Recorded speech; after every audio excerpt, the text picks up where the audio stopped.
અસહ્ય ઉકળાટ અને કાળઝાળ ગરમી વચ્ચે રાજ્યનું બદલાયું વાતાવરણ.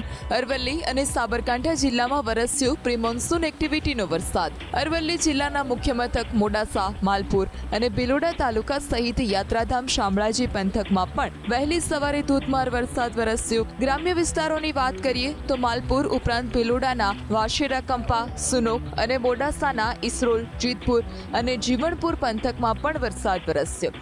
માલપુરના લીમડા ચોક, બસ સ્ટેશન રોડ સહિતના વિસ્તારમાં ઝરમર વરસાદ વરસતા આકરી ગરમીમાંથી લોકોને આંશિક રાહત મળી. તો બીજી તરફ પ્રી મોન્સૂન એક્ટિવિટીનો વરસાદ વરસતા જગતનો તાત પણ ખુશ જોવા મળ્યો.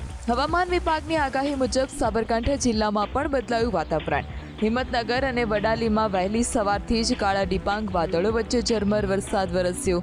હિંમતનગર સહિત ગાંભોઈ, કરણપુર, સૂરજપુરા સહિતના ગ્રામ્ય વિસ્તારમાં ઝરમર વરસાદ વરસતા ભારે બફારાથી લોકોને આંશિક રાહત મળી.